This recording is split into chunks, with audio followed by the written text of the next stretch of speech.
When we think about iOS and Apple, all the different pieces and parts nurture each other. If you have an iPhone, you're more likely to get an Apple Watch or to use Apple software. Amazon's got a lot of these disparate businesses, and this week they have their annual reInvent conference in Las Vegas, their big AWS show. Amazon is the leader in cloud computing, but 1 year ago Thursday was the introduction of ChatGPT, and ever since, there has been a narrative that Amazon is behind in generative AI, that it doesn't have quite the story. And so today, as you guys mentioned, they released this Q workplace chatbot. If you're going to name it Q, you have to assume that's going to be able to espouse conspiracy theories, I guess. But it's their bid to compete with ChatGPT in the enterprise.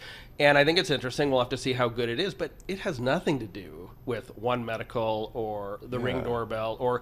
So this is a company. I remember one of the last quotes from Bezos in my first book, The Everything Store, was him saying we don't have a lot of advantages, so we have to weave a rope of smaller advantages. Like that, in some ways, back then, that book was published in 2013. It was all connected. I don't think that's true anymore. Meaning they don't have the iOS ecosystem or the Android operating system. No, they tried and failed Microsoft. with that. Yeah. And there are a lot of these disparate businesses, and to the extent that there are connections, they're very light.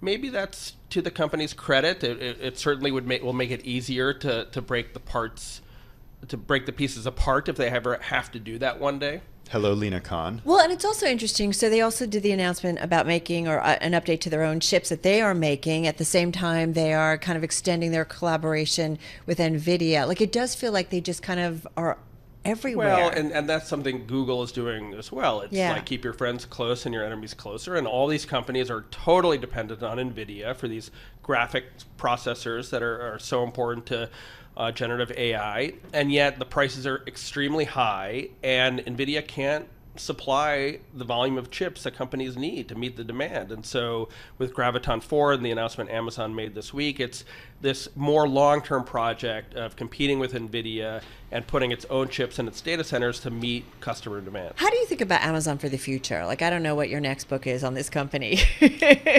But having said that, is it going to be, these businesses, but so much more still? Well, look, I mean, they're very kind of strategically positioned in businesses that seem to show no signs of slowing down. Yeah. I mean, the great e-commerce revolution, we're 25 years into it, and as we just said, it's still growing 10% every year over Cyber It's my Week. Default when I buy something. Yeah, they're finding new ways to get us to, Friday Night Football, and the kinds of ads that they had, and the experimentation they're doing with advertising that leads to purchases.